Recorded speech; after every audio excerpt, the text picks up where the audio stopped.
안녕하세요. 크립토TV입니다.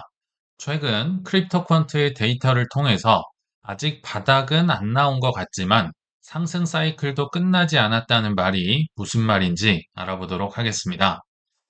크립토퀀트의 주기영 대표가요, 다시 상승 사이클에 진입이 가능할 수 있다는 긍정적인 전망을 어제 SNS를 통해서 얘기를 했는데요.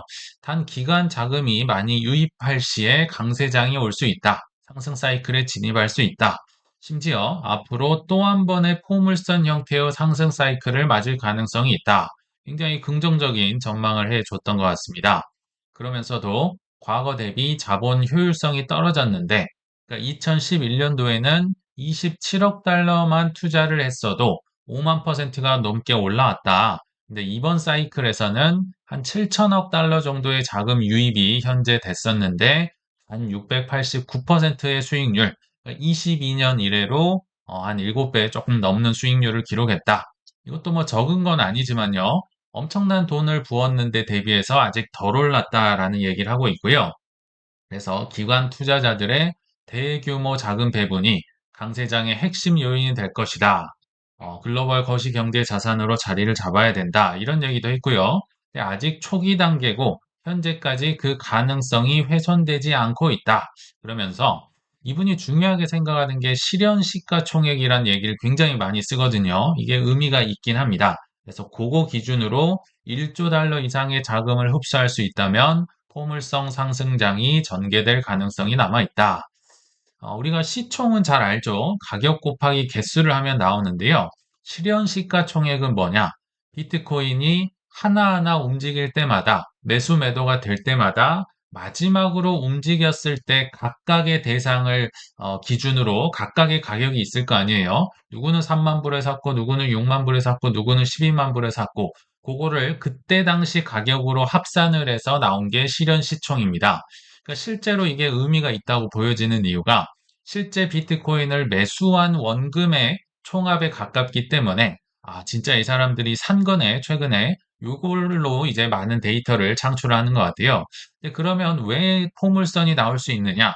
실현 시가총액이 높아진다는 거는요, 새로운 신규 매수세가 강력하게 들어온다는 뜻입니다.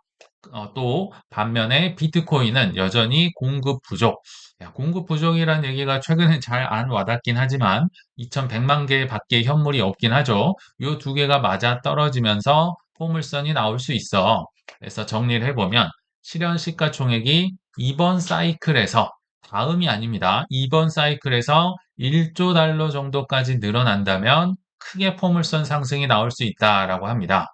근데 제가 2번이라고 했었죠. 뭐 2번이라고 하면 잘 받아들여지지 않으실 수도 있을 것 같지만 왜 저는 2번 사이클이라고 해석을 했을까요? 제가 한 얘기가 아니고 이분이 본인의 데이터에서 그런 표현을 썼습니다. 근거가 있어야겠죠. 일단 까만색은 아까 실현 시가총액이라는 얘기를 썼었죠. 근데 증가분, 실현 시가총액이 어느 정도 전 사이클 대비해서 올라왔는지를 나타내는 게 까만색이고 초록색은 프라이스 이제 수익률입니다. 근데 여기 왼쪽 아래 보시면 사이클 1, 그러니까 사이클 1번 사이클은 11년에서 13년에 끝났다고 본인이 표현을 하고 있고요. 2.7 빌리언 달러를 투입했는데 올라갔는데 5만 퍼센트가 올랐다. 뭐 사이클 2는 15에서 17, 사이클 3은 18에서 21이라고 본인이 이렇게 끝났다라고 이제 딱딱 표현을 해줬죠. 68 빌리언 달러를 써서 10,000%가 올라갔고 그 뒤에는 364 빌리언 달러가 들어갔는데 2000%밖에 안 올랐다. 그러니까 갈수록 가성비 효율성은 떨어지고 있습니다. 근데 마지막을 보시면 오른쪽 아래 별표를 넣어놨어요. 22, 23, 24, 25, 26 해서 끝나는 게 아니라 별표라는 말 자체가요. 이건 아직 끝나지 않았고 진행 중이라는 것을 의미합니다. 그래서 아직 689% 올랐지만 22년 저점에서 올랐지만 요거 아직 끝나지 않았어. 그럼 얼마나 더 오를 수 있느냐?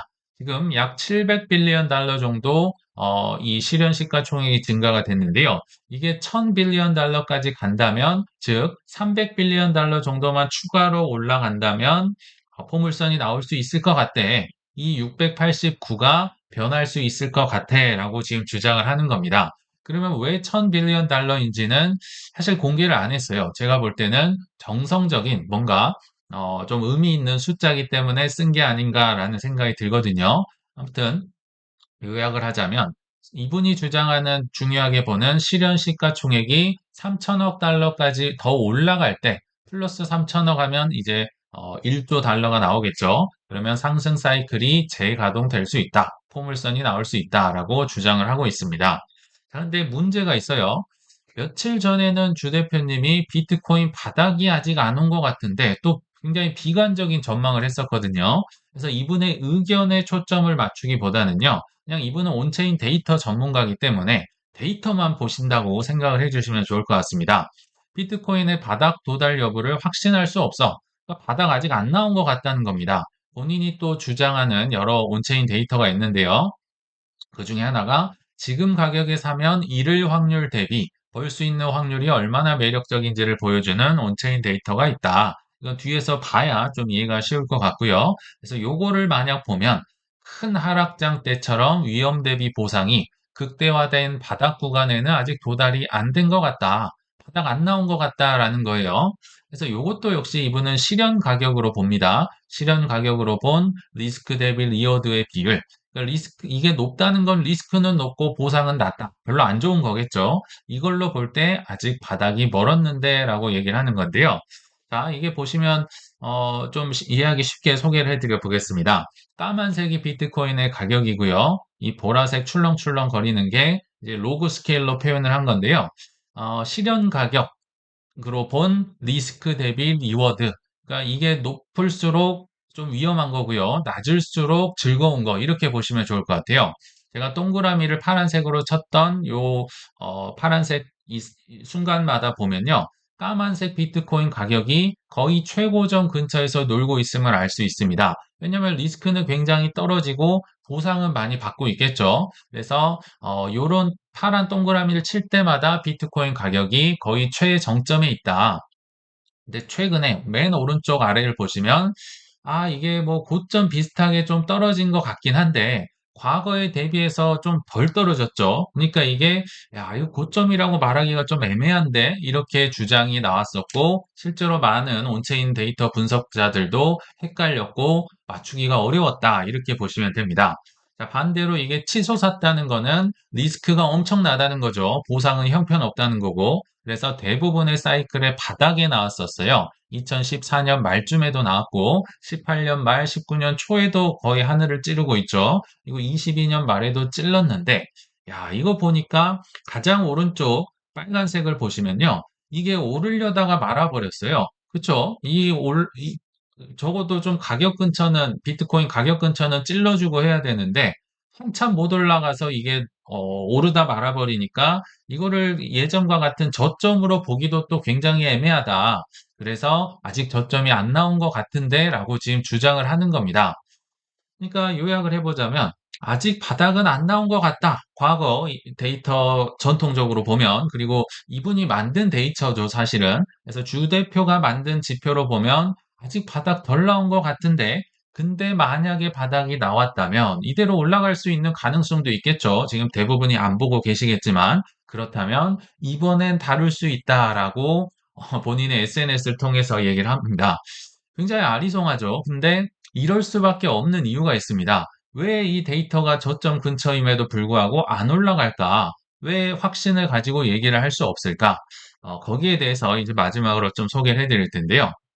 그러니까 모든 지금 전문가란 전문가들이 다 틀릴 수밖에 없는 이유가 있는데, 과거에, 그러니까 2017년 이전에는요, 거의 모든 코인의 트랜잭션이 거래가 온체인 데이터 상에서 집계가 뚝딱딱 됐습니다. 예상도 됐었고, 어느 정도, 그게 맞아 떨어졌었죠. 근데 최근 들어서 24, 25, 26년을 들어오면서 이게 거의 엉망이 되고 있습니다. 왜냐하면 정말 큰 변수들이 많이 생겼는데, 그러니까 제도권으로 들어가면서 이제 이 온체인 데이터상 안 잡히는 오프체인들이 너무 많아졌다는 겁니다.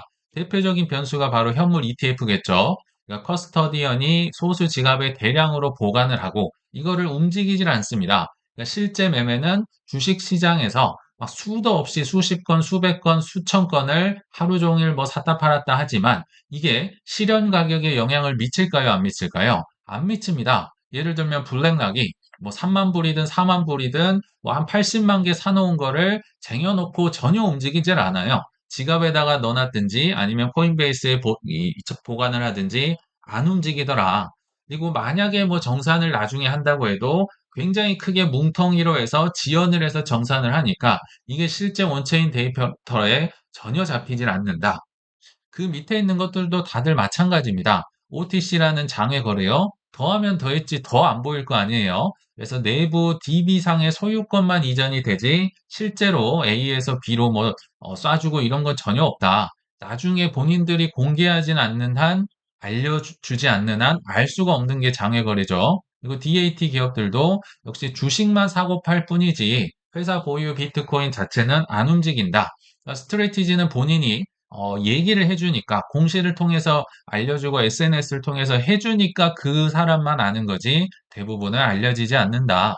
파생 상품은 말할 것도 없고요. 그냥 있지도 않은 걸로 뭐 샀다 팔았다 롱숏 난리도 아니고요. 국부 펀드도 마찬가지입니다. 이게 소문이 나고 퍼지면 안 좋겠죠. 그래서 실소유자, 지갑 소유자가 분리되면서 역시 안 알려줌. 그리고 거래소 내부 거래도 거래소 DB 잔고만 변경되지 콜드 월렛은 그대로다. 그러니까 온체인 상으로 안 잡히는 저점 신호 분명히 있었을 거예요. 분명 누가 사줬을 텐데 그게 데이터에서 빠져나가면서 안 알려주면서 본인이 뭐 공시를 안 하면 우리가 알 수가 없는 겁니다. 그래서 이 데이터가 꼬이면서 저점 신호도 잘 안 나오고 고점 신호도 잘 안 나오고 이 데이터 전문가들이 애를 먹고 있다. 그러니까 그들의 실수라고 보기는 어렵습니다. 더 이제 예측하기가 어려워지는 거죠. 그러면 도대체 누가 사고 있는 거냐? 분명히 ETF도 계속 뭐 언론을 보면 순유출이라고 하고 있죠. 그리고 누군가 팔면 누군가 샀을 텐데 그게 지금 안 잡히고 있다는 겁니다. 그 증거를 내놔봐라 해서 제가 가능성 있는 분들을 한번 예상을 해봤는데요. 일단 기업들이 많이 있겠죠. 뭐 스트레티지, 메타플래닛, 비트마인 등등 많이 있는데 일단은 테더도 본인들이 샀는데 얘기를 안 해줍니다. 뭐 공시 기업도 아니니까 더더욱 상장 기업도 아니니까 얘기할 필요도 없고요. 몇 달 전인가 테더 CEO가 한 컨퍼런스에 나와서 우리 뭐 한 10만 개 정도 들고 있어. 얘기를 해주니까 알았지. 테더가 몇 개를 샀는지는 아무도 모른다. 그 중에 일부는 또 투애니언 캐피탈 거일 거예요. 투애니언 캐피탈의 지갑으로 들어오지 않으니까 우리가 알 수 있는 방법이 없다. 최근에 아담백이 BSTR이라는 회사의 CEO로 이제 선임이 됐잖아요. 이 기업도 2만 개든 3만 개든 산다고 하지만 발표하지 않는 이상 아직 알 길이 없고 메타플래닛도 산다고 하지만 알 길이 없다. 그러니까 공시를 뭐 스트레지처럼 해주면 모르겠는데 이 큰 기업들 중에서도 비상장 기업들 그리고 장외 거래 쓰고 이런 사람들은 알 길이 없다라고 보시면 되고요.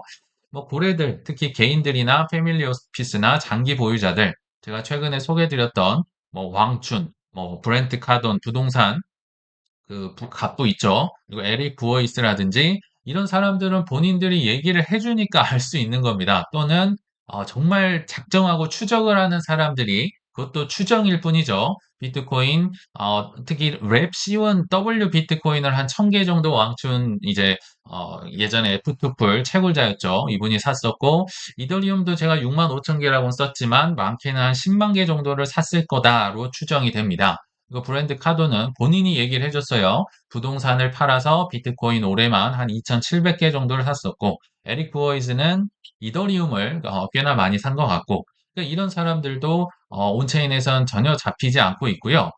국가나 국부 펀드, 비공개 매수 가능성은 있지만 역시 안 알려준다. 그럼 어떻게 알 수 있느냐? 본인들이 뭐 풍문을 통해 들어야지만 알 수 있는 겁니다. 그래서 이런 식으로 예를 들어서 아부다비 거래소의 한 CEO가 최소 한 곳, 많게는 두 곳의 국부 펀드가 최근에 비트코인 현물을 매집하고 있다고 밝혔습니다. 이거는 ETF로 산 것도 아니에요. 미국의 뭐 블랙락의 ETF를 샀으면 뭐 그나마 좀 알려질 수도 있겠지만 그것도 아니고 현물을 매집한다는 건요.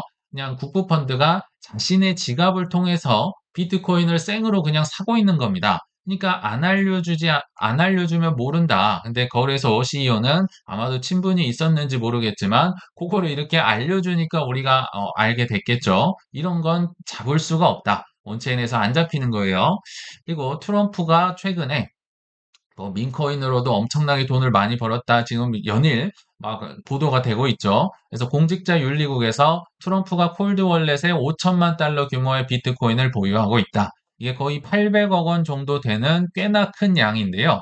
알려주니까 우리가 안 겁니다. 그것도 최신이 아니라 작년 말 기준으로 이제서야 윤리적으로 공개를 해주니까 나 이거 있어요라고 신고를 하니까 이제 드러났다는 겁니다. 그러니까 이거 언제 샀는지 모르지만 아무튼 옛날 게 이제서야 공개됐다. 여기 보시면요. 트럼프가 소유한 NFT 기업 CIC 디지털의 명의로 된 콜드 월렛. 굉장히 복잡하네요. 트럼프는 본인이 이걸 소유를 하고 있는지도 모를 수도 있겠다라는 생각마저 듭니다. 그냥 이 기업들이 얘기를 해준 거겠죠. 제가 CIC 디지털의 이 콜드 월렛 명의로 대표님 그 대통령님 거를 5천만 달러 정도 갖고 있습니다. 그래? 뭐 이렇게 하고 넘어가겠죠. 그 비트코인 외에도 뭐 500만에서 2,500만 달러 상당의 이더리움도 제가 여기 안에 넣어놨고요. USDC도 한 2,500만 달러 이하로 좀 넣어놨고요. 이것도 넣어놨고요. 이렇게 아마 보고하는 형태가 아니었을까. 즉, 드러나지 않은 매수세도 꽤나 있는데 이거를 온체인 전문가들이 다 잡아낼 수가 없다. 분명한 건요. 지금 다 조롱하고 떠나고 뭐 AI가 좋다 그러고 막 댄스 광란의 페스티벌을 하고 있을 때 누군가는 포물선을 기다리면서 매집을 하고 있죠. 제가 지금 여러 명 보여드렸잖아요. 그럼 어떻게 사느냐? 하우가 관건인데요. 사실 이것도 굉장히 많이 말씀을 드렸습니다. 기관들과 부자들은요. 그냥 오랜 경험을 통해서 생존할 자신만의 바이더딥 노하우가 있겠죠. 뭐 캐시우드도 있을 거고 스트래티지도 있을 거고 비트마인도 있을 거고 뭐, 뭐 아더헤이스도 하다못해 있을 거고 여러 노하우가 있을 거예요. 그래서 저도 이제 제 거를 종종 소개를 해드렸는데 참고로 저는 뭐 24년 말 25년 초 코인의 큰 상승기에 바보 소리를 들으면서 사뒀었던 한국 주식도 예전에 있었고요. 미국 주식도 있었고 그중에 지금까지도 플러스인 것 일부는 팔아서 최근에 폭락했던 코인들을 조금씩 조금씩 매수를 했었습니다. 이유는요. 상승기에는 공포가 느껴지는 제 본능도 있어요. 아, 이거 오르면 오를수록 저는 공포가 좀 듭니다. 그런 것도 있었지만 두 번째로는 믿음이 크진 않았었는데 보험성으로 사놓은 정말 예전에 맞은 게 너무 아팠거든요. 그래서 보험으로 사둔 주식은 올랐는데 많이 올랐는데 믿음이 훨씬 많은데 폭락한 코인이 있다면 당연히 해지를 팔아서 코인을 사야겠죠. 그래서 남아있는 현금이 지금 많아서 사는 사람은 아마 지금 거의 없지 않을까 생각이 듭니다. 그래서 여러분도 조정이나 하락 때 지금의 이 끔찍한 고통을 꼭 기억해 두셨다가 상승기에는 반드시 일부라도 리밸런싱 해 놓을 수 있도록 그리고 돈 번 이후에도 필요합니다. 해지라든지 배당 자산 등 일부를 갖춰 놓으셨으면 어떨까 한번 생각을 해봤습니다. 그래서 오늘의 결론은요. 결국은 포물선의 상승 시기를 정확히 예상할 수는 없지만요.